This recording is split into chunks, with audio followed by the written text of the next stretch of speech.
তো hello everyone, সবাই কেমন আছেন? আশা করি সকলে ভালো আছেন, আমিও ভালো আছি। আজ যাচ্ছি কোথায় সেটার জন্য পুরো ভিডিও দেখতে হবে। আমরা কিন্তু চলে এসেছি বাগনান স্টেশনে, আর টিকিট কেটে চলে যাচ্ছি ফ্লাইওভার দিয়ে যাব হাওড়া। চলো, আজকে ট্রেন অবরোধ আছে, যার কারণে কিন্তু ট্রেন আসেনি। সকাল থেকে সবাই বসে আছে, অপেক্ষা করছে ট্রেনের জন্য, বাট কোনো ট্রেন নেই হাওড়া যাওয়ার পথে।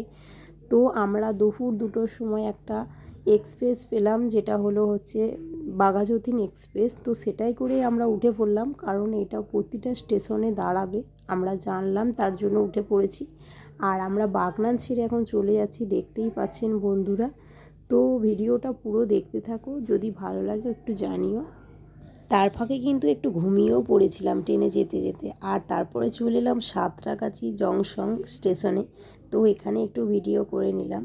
তো একটু ঘুমিয়ে পড়েছিলাম, যার কারণে অনেক ভোরে উঠেছিলাম। আর প্রায় আমরা হাওড়া চলে এসেছি, এবার নামার পালা। দেখতেই পাচ্ছেন এটা হাওড়া স্টেশন।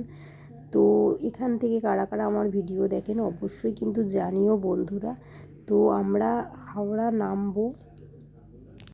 ফাইনালি কিন্তু আমরা নেমে পড়েছি হাওড়া স্টেশনে, আর হেঁটে হেঁটে যাচ্ছি। তো আমরা এখন উঠে পড়েছি ব্যান্ডেল লোকালে। তো ব্যান্ডেল লোকালে আমরা উঠে পড়েছি, আমরা যাব মানকুণ্ডু। তো চন্দননগরের আগের স্টেশন, তো দেখতে থাকো। আর আমরা প্রায় মানকুণ্ডু স্টেশনে চলে এসেছি। এই যে দেখতে পাচ্ছেন এটা মানকুণ্ডু স্টেশন। তো ফার্স্ট টাইম এলাম এখানে, কারা কারা জানো অবশ্যই জানিও। তো এখানে এই শাঁখা দিতে এসেছিলাম, দেখতেই পাচ্ছেন। আর কত কালেকশান রয়েছে এই দোকানটাতে, অনেক সুন্দর লাগছে। তো কারা কারা এরকম শাঁখার ডিজাইন ভালো লাগে বা দেখতে চাও অবশ্যই কিন্তু জানিও।